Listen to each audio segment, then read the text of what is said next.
ॐ भूर्भुवः स्वः तत्सवितुर्वरेण्यं भर्गो देवस्य धीमहि धियो यो नः प्रचोदयात् ॐ शान्ति शान्ति शान्तिः Namaste, dear friends. I am starting the third video on the self-inquiry of Bhagwan Sri Maharshi Ramana. I start with the question put by devotee. Even though the heart and the Brahmarandra alone are the loci fit for meditation, could one meditate, if necessary, on the six mystic centers Adhar, Maharshi, the six mystic centers, etc., which are said to be loci of meditation, are but product of imagination. All these are meant for beginning in yoga. With reference to meditation on the sixth center, the Shiv Yogins say, God, who is of the nature of the non-dual, plenary consciousness self, manifest, sustains and resolves us all. It is a great sin to spoil that reality by superimposing on it various names and forms such as Ganpati, Brahma, Vishnu, Rudra, Maheswara and Sadasiva.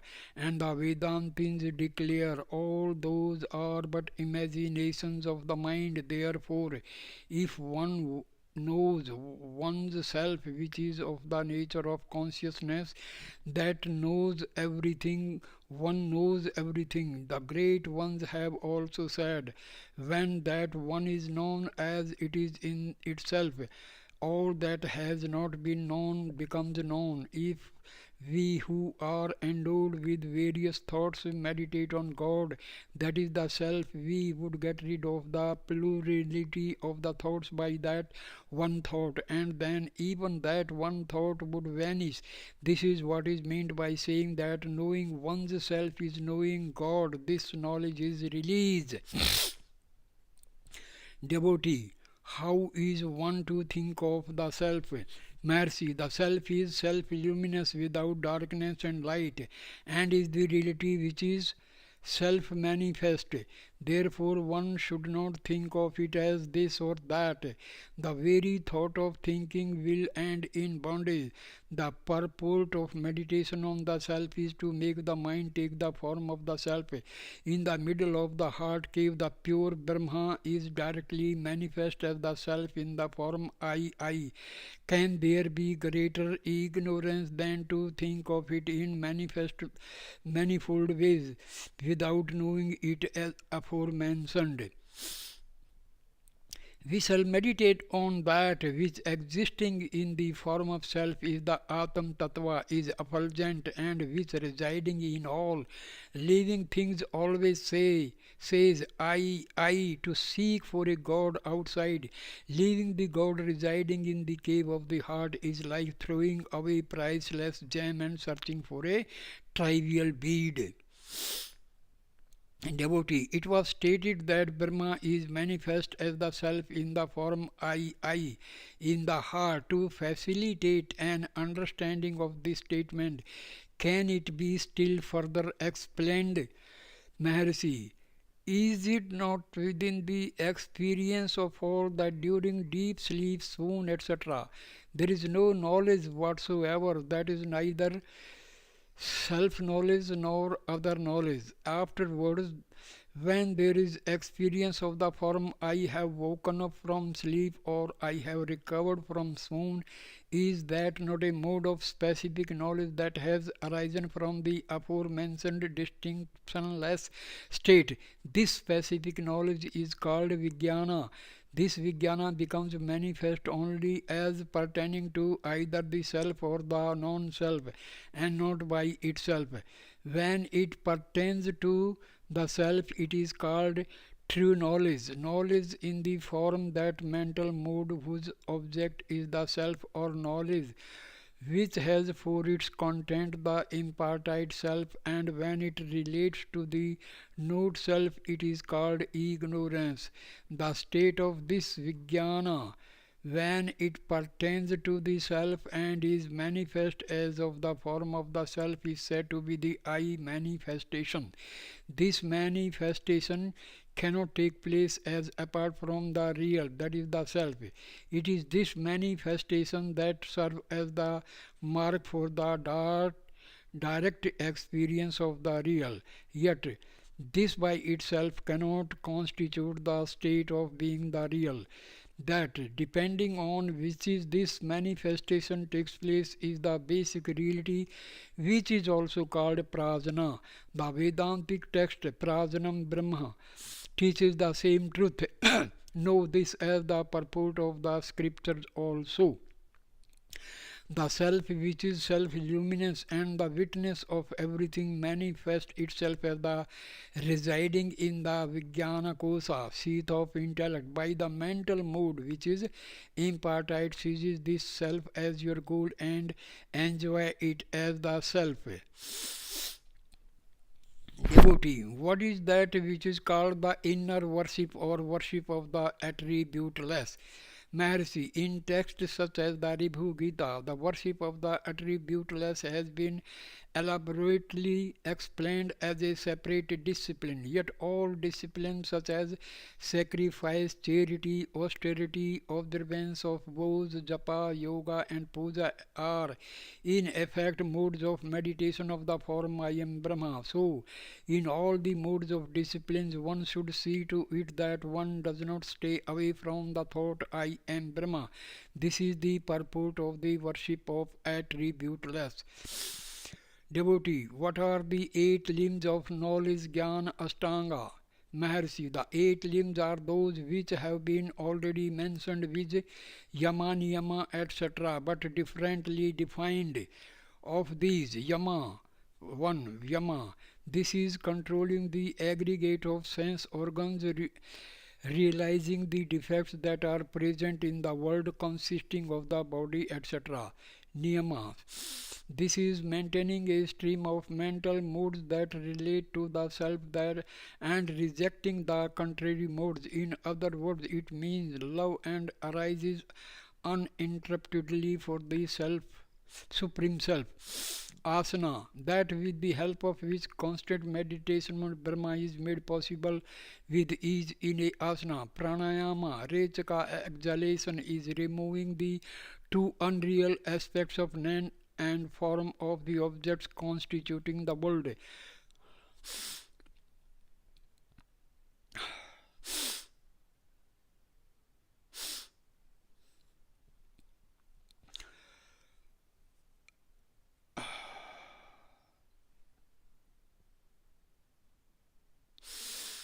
Pranayama, Rechka, explanation is removing the two unreal aspects of name and form from the objects constituting the world, the body, etc. Purka, inhalation is grasping the 3 real aspects, existence, consciousness and bliss, which are constant in those objects, and Kumbhaka is retaining those aspects thus grasped. Pratyahara, this is preventing name and form which have been removed from entering the mind. Dharana, this is making the mind stay in the heart without staying outward and realizing that one is the self itself, which is existence, consciousness, bliss. 7th, Dhyana, this is meditation of the form I am only pure consciousness, that is after leaving aside the body which consists of 5 seats.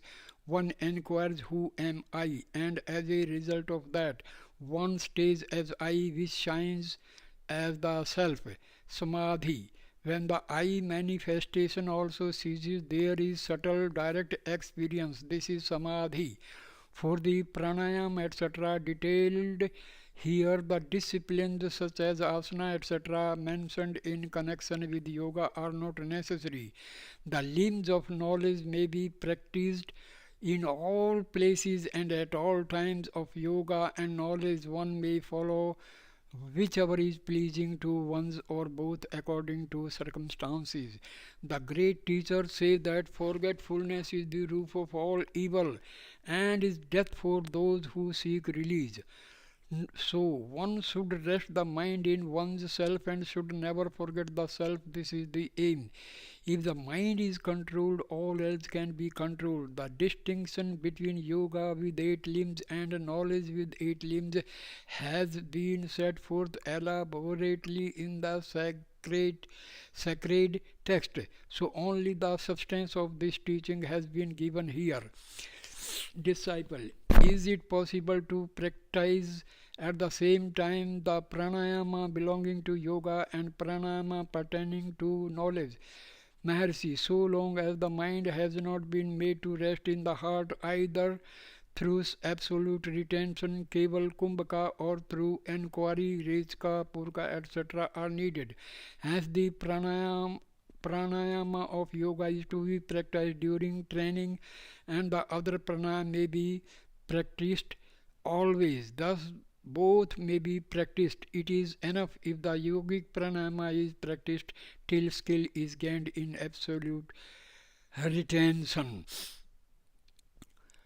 Death or kala is the giving up of the earth, of the contemplation of the self, which should never be given up even the least bit. Vivek Chudamani.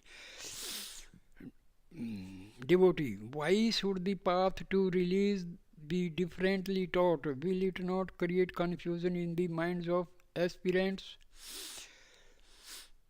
Maharshi, several paths are taught in the Vedas to suit the different grades of qualified aspirants. Yet, since release is but the destruction of mind, all efforts have for their aim the control of mind. Although the modes of meditation may appear to be different from one another, in the end, and all of them become one. There is no need to doubt this. One may adopt that path which suits the maturity of one's mind. The control of prana, which is yoga, and the control of mind, which is jnana. These are the two principal means for the destruction of mind. To some, the former may appear easy, and to others, the latter. Yet jnana is like subduing a turbulent bull by coaxing it with green grass, while yoga is like controlling through the use of force. Thus the wise ones say, of the three grades of qualified aspirant, the highest reach the goal by making the mind firm in the self through determining the nature of the real by Vedantic inquiry, and by looking upon one's self and all things as of nature of the real. The mediocre by making the mind stay in the heart through kevala kumbhaka and meditating for a long time on the real, and the lowest grade by gaining that state in a gradual manner through breath control, etc. The mind should be made to rest in the heart till the destruction of the I thought, which is of the form of ignorance residing in the heart. This itself is jnana. This alone is dhyana also. The rest are a mere digression of words, digression of the text. Thus the scriptures proclaim. Therefore, if one gains the skill of retaining the mind in one's self through some means or other, one need not worry about other matters. The great teachers also have taught that the devotee is greater than the yogins, and that the means to release is devotion, which is of the nature of reflection on one's own self. Thus, it is the path of realizing Brahma that is variously called Dahara Vidya, of Brahma Vidya, Atma Vidya, etc. What more can be said than this? One should understand the rest by inference. The scriptures teach in different modes. After analyzing all these modes, the great ones declare this to be shortest and the best. Devotee, by practicing the disciplines taught above, one may get rid of the obstacles that are in the mind, viz., ignorance, doubt, etc., and thereby attain quiescence of mind. Yet there is one last doubt. After the mind has been resolved in the heart, there is only consciousness shining as the plenary reality. When thus the mind has assumed the form of the self, who is there to enquire? Such enquiry would result in self worship. It would be like the story of the shepherd searching for the sheep that was all the time on his shoulders, seeing everything as the real. According to the scriptures, I am Brahma, one only without a second. Of all yogins, only he who rests his unwavering mind and love in me is dear to me. Bhagavad Gita. Of the means to release, only bhakti, devotion, may be said to be the highest, for bhakti is constant reflection of on one's own self. Vivek Chudamani. So, devotee is asking, by practicing the disciplines taught above, one may get rid of the obstacles that are in the mind, with ignorance, doubt, error, etc., and thereby attaining quiescence of mind. Yet there is one last doubt. After the mind has been resolved in the heart, there is only consciousness shining as the plenary reality. When thus the mind has assumed the form of the self, who is there to enquire? Such enquiry would result in self-worship. It would be like the story of the shepherd searching for the sheep that was all the time on his shoulders. Maharshi, the Jiva itself is Shiva. Shiva himself is the Jiva. It is true that the Jiva is no other than Shiva. When the grain is hidden inside the husk, it is called paddy. When it is dehusked, it is called rice. Similarly, so long as one is bound by karma, one remains a Jiva. When the bond of ignorance is broken, one shines as Shiva, the deity. Thus declares a scriptural text. Accordingly, the Jiva, which is mind, is in reality the pure self. But forgetting this truth, it imagines itself to be an individual soul and gets bound in the shape of mind. So, its search for the self, which is itself, is like the search for the sheep by the shepherd. But still, the Jiva, which has forgotten its self, will not become the self through mere mediate knowledge. By the impediment caused by the residual impressions gathered in the previous births, the Jiva forgets again and again its identity with the self and gets deceived, identifying itself with the body, etc. Will a person become a high officer by merely looking at him? Is it not by steady effort in that direction that he could become a highly placed officer? Similarly, the Jiva, which is in bondage through mental identification with the body, etc., should put forth effort in the form of reflection on the self in a gradual and sustained manner, and when thus the mind gets destroyed, the Jiva would become the self. The reflection on the self, which is thus practiced constantly, will destroy the mind and therefore will destroy itself, like the stick that is used to kindle the cinders burning a corpse. It is this state that is called release.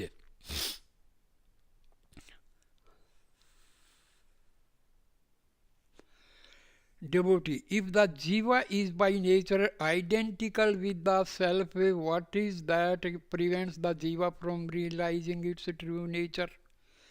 Maharishi, it is forgetfulness of the Jiva, that is true nature. This is known as the power of veiling.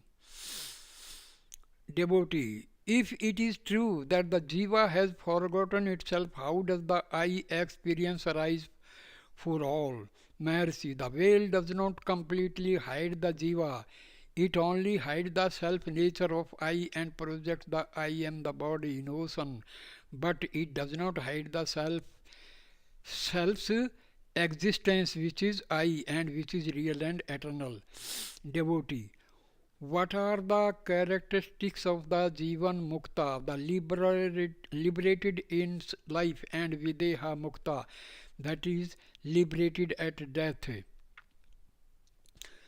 Mercy: I am not the body, I am Dharma, which is manifest as the self in me, who am the plenary reality. The world consisting of bodies, etc., are mere appearances, like the blue of the sky.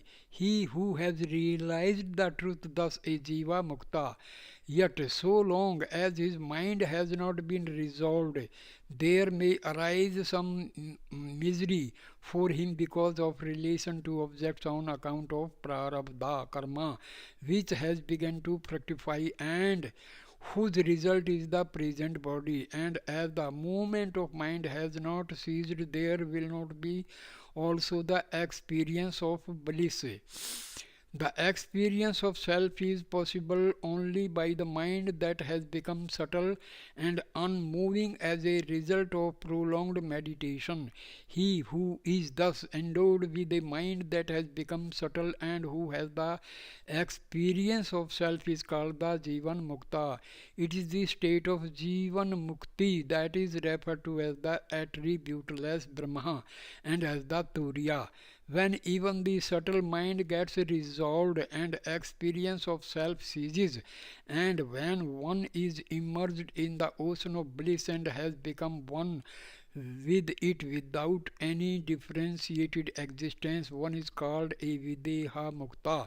It is the state of Videha Mukta that is referred to as the transcendent attributeless Brahma and as the transcendent Turiya. This is the final goal. Because of the grades in misery and happiness, the released ones, the Jivan Muktas and Videha Muktas, may be spoken of as belonging to four categories: Brahmavid, Vara, Varyam, and Vrishta. But these distinctions are from the standpoint of the others who look at them. In reality, however, there are no distinctions in release gained through jnana. Obeisance: may the feet of Ramana, the Master, who is the great Shiva himself and is also in human form, flourish forever. So, here and the text of self-inquiry by Maharishi Ramana. So I will explain some easy way for the benefits of my dear sadhakas. Dear friends, our self, mind, ego, body, and Brahma, how they are related. Mind and ego are rising from our Atma. Please understand.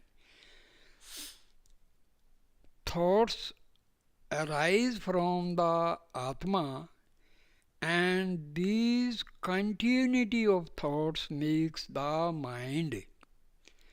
Also, I is identified with the body, that is our ego. See, ego is a modification of mind. So, mind and ego both are arising from Atma. False I, that is I identifying with the body, is called, this is the I thought, and this is also known as ego. Atma and Brahma, there is no difference. Atma is Brahma, Brahma is Atma. As Brahma is omnipotent, omniscient, omnipresent, same way our Atma is omnipotent, omniscient and omnipresent. So there is no difference between Atma and Paramatma. So we are not able to realize our Atma due to our mind and ego. The tendency of thoughts is going outward, that becomes the mind with negativity.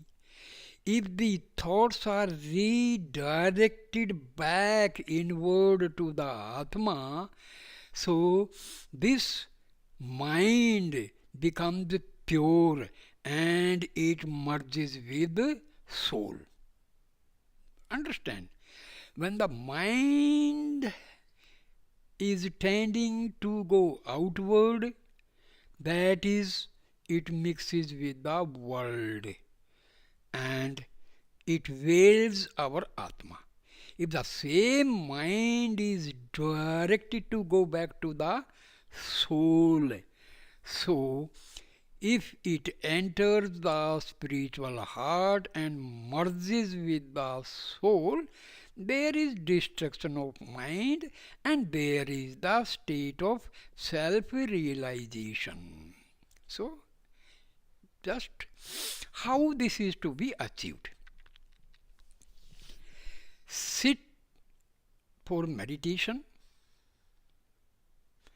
then visualize and have positive affirmations that my mind and my ego are slowly and steadily going deeper, deeper, deeper and deeper inwardly towards the spiritual heart.